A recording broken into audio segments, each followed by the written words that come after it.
देखो भाई, आज क्या करेंगे हम थेल्स प्रिमे पे कुछ क्वेश्चन करेंगे। किस पे? थेल्स प्रिमे पे। नंबर 1 क्वेश्चन है तुम्हारा थेल्स प्रिमे का, मैंने यहाँ लिख भी दिया। प्रश्न नंबर जो होगी 6.2 और समानुपाती प्रमेय पर आधारित प्रश्न, ठीक है ना। समानुपाती प्रमेय को ही हम क्या कहते हैं? समानुपाती प्रमेय को ही हम कहते हैं थेल्स प्रमेय, ठीक है ना। समानुपाती प्रमेय का ही दूसरा नाम क्या होता है? थेल्स प्रमेय होता है। तो एक क्वेश्चन है, ये डायग्राम है ये,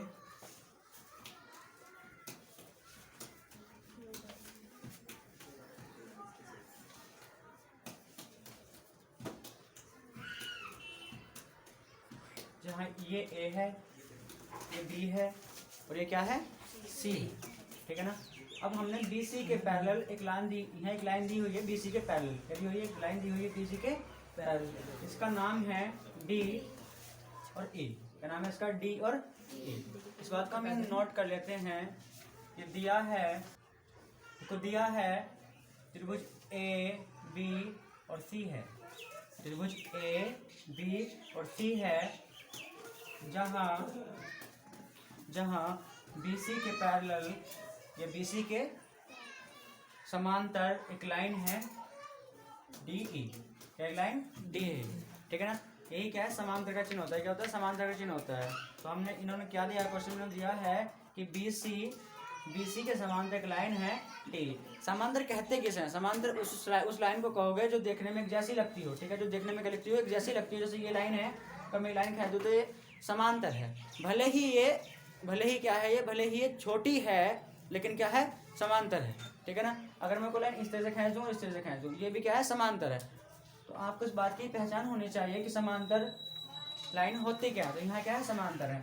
तब और यहाँ वैल्यू भी दी हुई है इनकी। ये तुम्हारी 1.5 सेमी है, 1.5 सेमी है। ये तुम्हारी 1 सेमी है, ये 3 सेमी है, और ये हमें निकालनी है, ठीक है ना। तो हमने क्या सिद्ध करी थी थेल्स प्रमेय में? यहाँ से इसको यहाँ लेकर आएंगे, इन दोनों का अनुपात निकाल लेंगे, ठीक है ना। ए डी और डी बी का अनुपात, ए डी बटे डी बी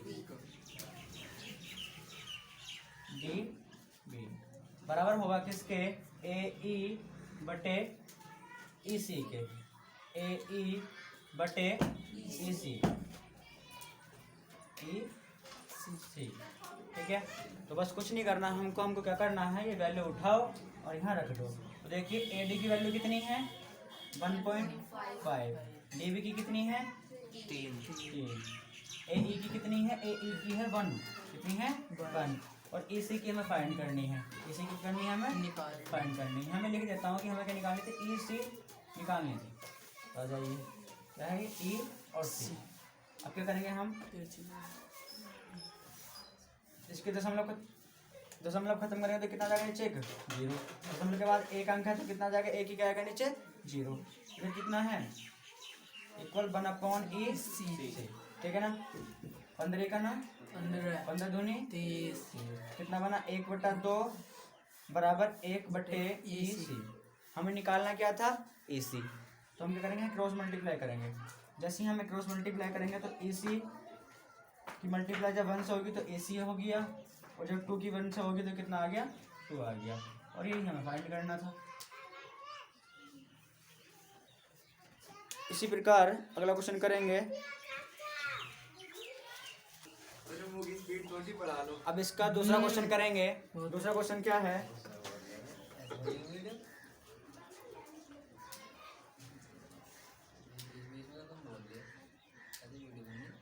ए बी और सी। यहाँ देखिए आप, ये भी क्या इसके पैरेलल मानी गई है। अगर पैरेलल नहीं लग रही तो पैरेलल बनाएंगे इसे। इससे क्या हो गया? अभी पैरेलल हो गई, ठीक है ना। तो पैरेलल क्या है? ये डी है, ये ई है, ठीक है। आपका डी ए डी की माप नहीं है। किसकी माप नहीं है तुम्हें? ए डी की माप नहीं है, डी बी की माप है। 7.2 सेमी। और ए ई की माप कितनी है? 1.8 सेमी।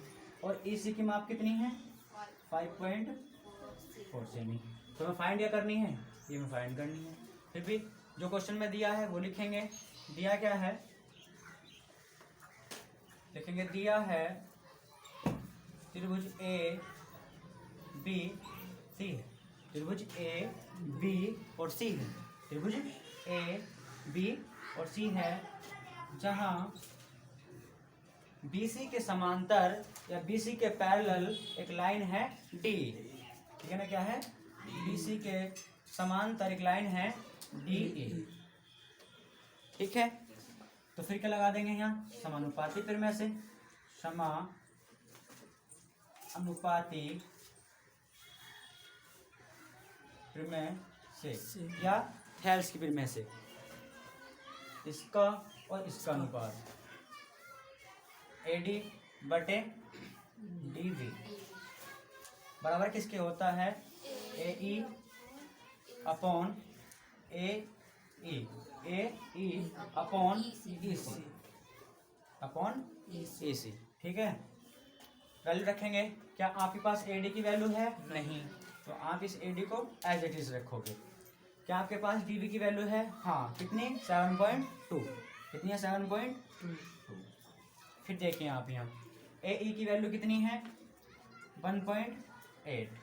ठीक, और AC की वैल्यू कितनी है, 5.4। ठीक है, अब यहाँ देखो, इसके अंश में और इसके हर में देखिए आप, इसमें भी एक अंक के बाद दशमलव है, यहाँ भी एक अंक के बाद दशमलव है, और जब सेम अंकों के अंदर दशमलव हो तो दशमलव क्या हो जाती है, कैंसिल हो जाती है। तो इसको लिखेंगे हम 7.2, यहाँ जब दशमलव कैंसिल होगी तो कितना बचेगा, 18/54 बचा। कितना बचा होगा, 18/54 बचा होगा। हम इसे कैंसिल करेंगे तो 18 का ना 18 या 54। इस प्रकार से ये AD था, अपॉन में कितना था, 7.2 था, और बराबर में आपको क्या मिला, बराबर में मिला आपको 1/3। बराबर में क्या मिला आपको, 1/3। अब देखो सिंपल सा तरीका देखो, क्रॉस मल्टीप्लाई कर दो। क्या कर दो, क्रॉस मल्टीप्लाई। जब आप इसकी मल्टीप्लाई से करोगे तो कितना बनेगा, 3 इंटू AD, 3 इंटू AD। इसकी मल्टीप्लाई से करोगे तो 7.2। हमें निकालना है AD। कितना निकालना है हमें, AD। यहाँ पर 3 क्या कर रहा है, यहाँ पर 3 कर रहा है मल्टीप्लाई। हाँ। अगर ये इक्वल के बाद जाएगा तो कहाँ पहुँच जाएगा, डिवाइड, यानी कि बटे में पहुँच गया। ठीक है, अब इसको अगर बहुत सिंपल वे में करना चाहें तो सिंपल वे में करेंगे। क्या, दशमलव के बाद एक अंक तो क्या लगा। अब देखिए AD बराबर 7.2, 3 गुणा 10, 10 कहाँ से आया, इसी क्या हो गया, यहाँ से कैंसिल हो गई। ठीक है ना, ये दशमलव की वजह से क्या आया, यहाँ 10 आया। अगर दशमलव की वजह से 10 आया तो यहाँ क्या बचा, AD। ठीक है ना, मैं यहाँ लिख रहा हूँ इसको, AD और 72 अपॉन, अब इसको कैंसिल करेंगे, 3 दूनी 6, कितना बचा, 1, कितना हो गया, 12, 3 चौक 12। तो AD बराबर 24 अपॉन 10। नीचे कितने जीरो है, 1, नीचे कितने जीरो है, 1। जब नीचे 1 जीरो हो तो एक अंक से पहले क्या लगा देंगे, दशमलव लगा देंगे। नीचे 1 जीरो तो एक अंक से पहले क्या लगा देंगे, दशमलव। ठीक है, तो क्या हो जाएगा, ये 2.4। और यही आपको निकालना था, यही आपका क्या हुआ, आंसर। अब इसका हम दूसरा क्वेश्चन करेंगे। दूसरे क्वेश्चन में दिया है कि किसी त्रिभुज PQR की भुजाएं PQ और PR पर क्रम से बिंदु E और F हैं। ठीक है, तो मैंने एक त्रिभुज बनाया, वो त्रिभुज क्या है तुम्हारा, PQR। और इन्होंने कहा है कि PQ पर, P और Q पर, P और R पर दो बिंदु क्रम से है, क्या है, E और F है। तो देखो PQ पर क्या आया, E आया, और PF पे क्या आया, PR पे क्या आया, F आया। क्रम से दो बिंदु हैं, और जब मैंने इन दोनों बिंदुओं को आपस में मिलाया तो हमें क्या लगा कि QR EF के क्या हुई, समांतर हुई। लेकिन ये क्वेश्चन में दिया हुआ नहीं है, दे रखा है कि EF समांतर किसके है, QR के, और दे भी रखा कि QR या EF किसके समांतर है, आपस में क्या एक दूसरे के समांतर है। तो नीचे इस क्वेश्चन नंबर 2 से 3 क्वेश्चन बना रखे हैं, हमें प्रूफ करके बताना है कि कौन सा EF यानी कौन से क्वेश्चन के अंदर EF QR के समांतर हो सकती है। 3 क्वेश्चन है, तो पहला क्वेश्चन मैं लिखता हूँ यहाँ। पहले क्वेश्चन में कुछ वैल्यू दे रखी हैं, क्या, तो PE है 3.9 सेमी, दूसरी वैल्यू है तुम्हारी ई क्यू बराबर 3 सेमी। पी एफ की जो वैल्यू है आपके पास वो है 3.6 सेमी और एफ आर की जो वैल्यू है आपके पास वो कितनी है 2.4 सेमी की वैल्यू है आपके पास। हम इन वैल्यू को इसमें रखकर यह सिद्ध करेंगे कि ई एफ क्यू आर के समांतर है तो यस और नहीं है तो नहीं लिखेंगे। यही हमें सिद्ध करना है। मैं लिखता हूँ कि हमें प्रूफ क्या करना है। प्रूफ दैट क्या कि ई एफ समांतर है किसके क्यू आर के। ये हमें क्या करना है प्रूफ करना है। अब देखते हैं कि ये वैल्यू यहाँ रखने के बाद यानी कि ये सारी की सारी वैल्यू इस डायग्राम में रखने के बाद क्या ई एफ क्यू आर के समांतर आती है या नहीं आती है। तो मैं यहाँ से उठा के वैल्यू रखता हूँ। तो वैल्यू क्या है पी ई। तो पी ई की वैल्यू कितनी दिखा रखी है 3.9 तो हमने लिखी है यहाँ 3.9 सेमी। ठीक है मेरे भाई। अब क्या आ गया ई क्यू। अब ई क्यू को देखते हैं तो ई क्यू ये है और ई क्यू की वैल्यू कितनी है 3 सेमी। ठीक है। अब आप देखेंगे यहाँ पी एफ। अगर पी एफ की देखते हैं तो पी एफ कितना है 3.6 सेमी। ठीक है। अब आप क्या देखते हो एफ आर। अगर हम एफ आर को देखते हो तो एफ आर कितनी है 2.4 सेमी 2.4 सेमी। अब हम ये पैरेलल है नहीं, पैरेलल होंगी तो थेल्स प्रमेय को क्या करेंगे ये प्रूफ करेंगे। यानी कि थेल्स प्रमेय का क्या करेंगे पालन करेंगे। थेल्स प्रमेय का करेंगे ये पालन। थेल्स प्रमेय का हूँ या फिर समानुपाती प्रमेय का हूँ उसका क्या करेंगे पालन करेंगे। अगर इन वैल्यू ने थेल्स प्रमेय का यानी कि समानुपाती प्रमेय का यदि क्या किया पालन किया तो वास्तव में क्या होगा ई एफ क्यू आर के समांतर होगा, वरना ई एफ क्यू आर के समांतर नहीं होगा। यही हमें क्या करना है इसमें सिद्ध करना है। तो हम क्या करते हैं यहाँ समानुपाती प्रमेय से सॉल्यूशन में करेंगे क्या समानुपाती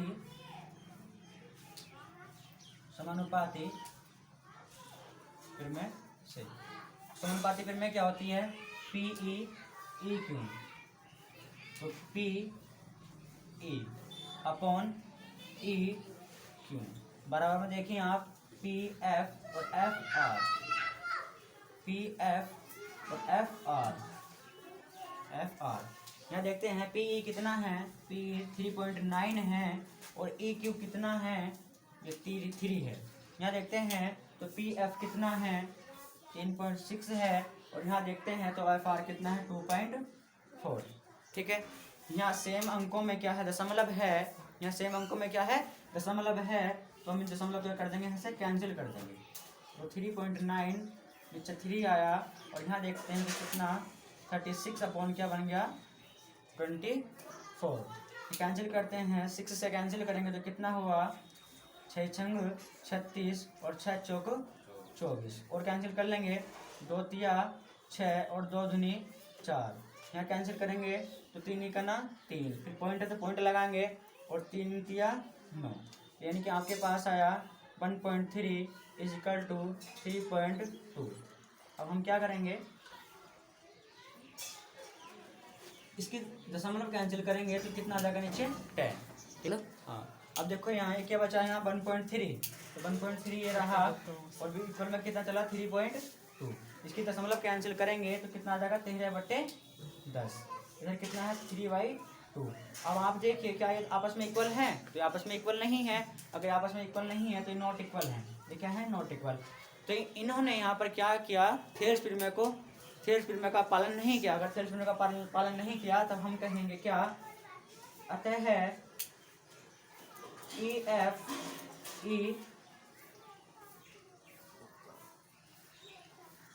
एफ समांतर है ई एफ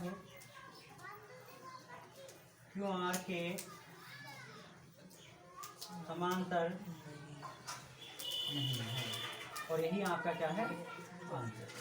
अगर ये इक्वल आ जाते हैं तो ये थेल्स प्रमेय का पालन करती और अगर थेल्स प्रमेय का पालन करती तो फिर क्या होता ई एफ क्यू आर के क्या बैठता समांतर बैठता। थेल्स प्रमेय सीधी थेल्स प्रमेय का पालन वही वैल्यू करेगी जब ये क्या होगा ई एफ और क्यू आर के क्या होगा ये समांतर होगा।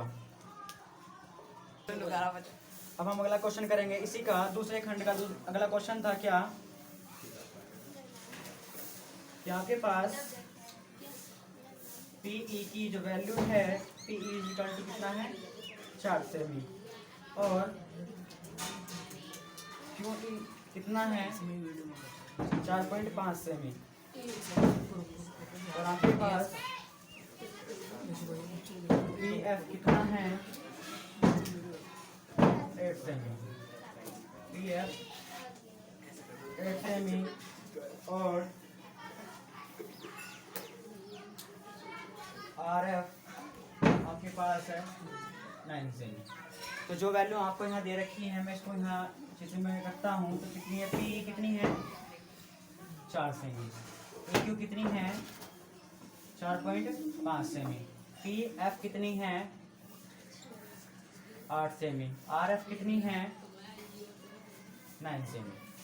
अब हम फिर से क्या करेंगे अब हम फिर से इसमें समानुपाती फिल्में यूज़ करेंगे। यदि ये समानुपाती फिल्में का पालन करती होगी अगर यदि ये समानुपाती फिल्में का क्या करती होगी पालन करती होगी तब EF QR के क्या होगी समानुपाती होगी। यदि दोबारा सुनेंगे हम क्या यदि ये समानुपाती प्रमेय का पालन करती होगी तब EF समांतर होगा किसके QR के। और यही हमें क्या करना प्रूफ करना मैं लिख भी देता हूँ प्रूफ दैट EF समांतर है किसके QR के। ये हमें क्या करना है सिद्ध करना है। तो हम क्या करते हैं थेरम्स में यूज करते हैं। सॉल्यूशन में लिखेंगे समानुपाती प्रमेय से समानुपाती प्रमेय क्या होती है PE और EQ PE बटे EQ बराबर में लिखेंगे हम PF और FR बराबर में है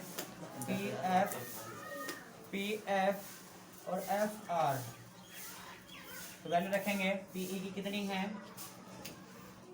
4 सेमी ये 4 रखेंगे और EQ कितनी है EQ है तुम्हारा 4.5 PF कितना है तुम्हारा 8 और FR कितना है 9। अब हम क्या करेंगे इसको कैंसिल करेंगे। देखिए मैंने इसके बदले ऊपर के लगा दी 0 लगा दी। एक नीचे की दशमलव खत्म करने के लिए ऊपर 0 लगाते हैं और ऊपर की दशमलव खत्म करने के लिए हम क्या लगाते हैं नीचे 0 लगाते हैं। तो नीचे की दशमलव खत्म करने के लिए हमने क्या लगाया ऊपर 0 बढ़ाया। दशमलव के बाद कितने अंक थे 1 अगर दशमलव के बाद 1 अंक था तो ऊपर कितने 0 लगी 1। अब नीचे कितना बन गया 45 यहाँ देखेंगे तो 8/9। अब इसको क्या क्या हमने कैंसिल करेंगे इस पोर्शन को। तो 5 से कहाँ कैंसिल करेंगे 5 अट्ठे 40 और 5 9 45। तो आपके पास क्या आया अगर हम आपके पास देखेंगे तो 8/9 यहाँ के हैं दोनों पार्ट इक्वल है दोनों साइड क्या आई इक्वल। अगर दोनों साइड इक्वल आई हैं तो इन्होंने समानुपाती प्रमेय का क्या किया है पालन किया है। अगर समानुपाती प्रमेय का पालन किया है तब हम लिख सकते हैं तब EF समांतर है किसके QR के। और हमें क्या करना था प्रूफ करना था। फाइनली आइए आपका क्या होगा आंसर। अब इसी का तीसरा क्वेश्चन देखेंगे। तीसरे क्वेश्चन में दिया है कि PQ इक्वल टू है 1.28 सेमी। ये क्वेश्चन नंबर दूसरे का तीसरा सवाल है।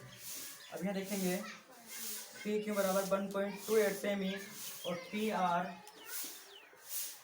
जो है वो है 2.56 सेमी और PE है आपके पास 0.18 सेमी और PF है आपके पास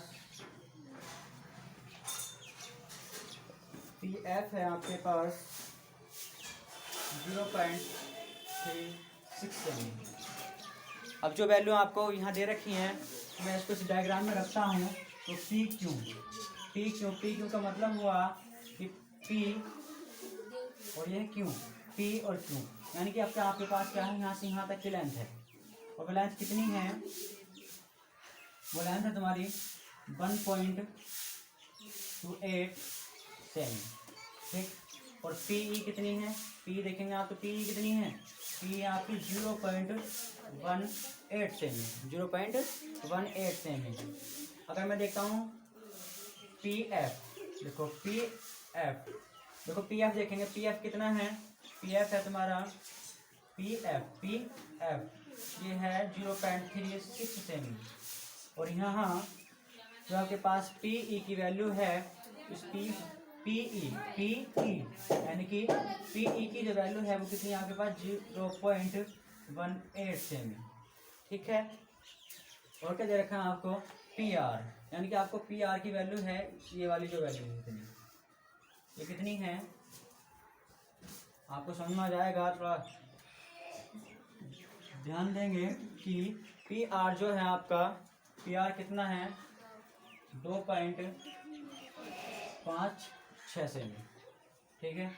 तो आपके पास लगभग सारी वैल्यू हमने रख दी हैं, तो हम क्या करेंगे, ये कितनी है 1.28 सेमी है। अगर पी क्यू 1.28 सेमी है और पी ई 0.18 सेमी है, तब यदि हमें ई क्यू चाहिए तो हम क्या करेंगे, इस टोटल में से इसको माइनस कर देंगे। तो माइनस करेंगे तो कितना आएगा 1.28 माइनस करेंगे 0.18, 8 से 8 गया 0, 2 से 1 गया 1 पॉइंट, ठीक है, क्या बचा आपके पास 1 बच गया, ये आ गया 1.10 सेमी। इसी प्रकार आपके पास पी ई की जो पी एफ की जो वैल्यू है वो है आपके पास 0.36 सेमी।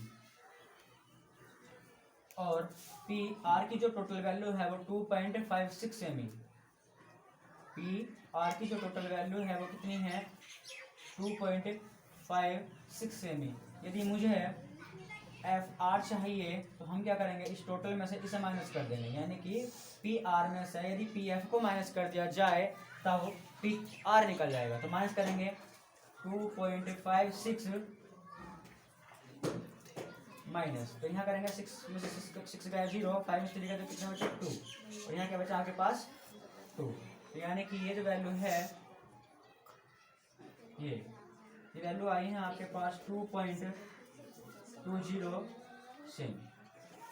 अब आइए, अब हम क्या लिखेंगे, समानुपातिक परिमेय से, समानुपाती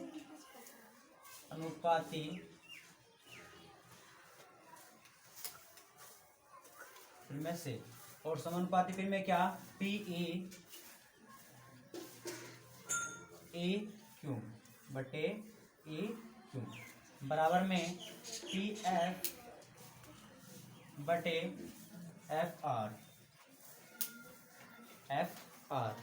और जो हमें पहले प्रूफ करना था वही हमें अब प्रूफ करना है, क्या कि ई एफ क्या क्यू आर के समांतर है या नहीं, ये हमें करना है या प्रूफ करना है। जो 2 क्वेश्चन के अंदर प्रूफ हुआ वो आपके भी यही प्रूफ करना है, मैंने लिखा नहीं है लेकिन ये आपको क्वेश्चन में दे रखा है।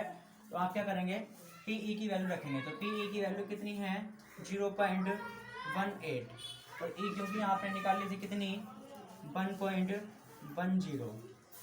पी एफ की कितनी है आपके पास 0.36, और एफ आर की आपने अभी निकाल ली थी, कितनी आई थी 2.20। ठीक, यहाँ देखोगे आप तो 2 अंकों में दशमलव है, यहाँ देखोगे आप तो 2 अंकों में दशमलव है, यहाँ देखोगे आप तो 2 अंकों में दशमलव है, यहाँ देखोगे तो आप 2 अंकों में दशमलव है, 1 2 1 2, यहाँ पे देखोगे तो 1 और 1 2, 1 और 1 2, तो होगा क्या, इससे ये कैंसिल, इस वाले से ये कैंसिल, ऊपर बचा तुम्हारा 18, नीचे बचा 110, यहाँ देखोगे तो 36/220। तो आप कैंसिल कर कैसे करोगे इसको, एक काम करिए आप इसको 18/110 रहने दीजिए, यहाँ कैंसिल करिए, दूसरा अगर कैंसिल करें तो 2 का ना 2 और 2 8 16, 2 का ना 2, 2 का ना 2 और 2 0 0, तो आपके पास क्या आएगा 18/110 बराबर 18/110। तो यहाँ क्या आई है इक्वल, और इक्वल तभी है, ये इक्वल तभी है कि यहाँ समानुपाती परिमेय का क्या हुआ है, पालन हुआ है। यहाँ समानुपाती परिमेय का हुआ है पालन, तो अब हम लिखेंगे तब एफ ई या ई एफ समांतर है किसके, क्यू आर, समांतर है क्यू आर के, यानी कि ई एफ समांतर है क्यू आर के, यही हमें यहाँ सिद्ध करना है।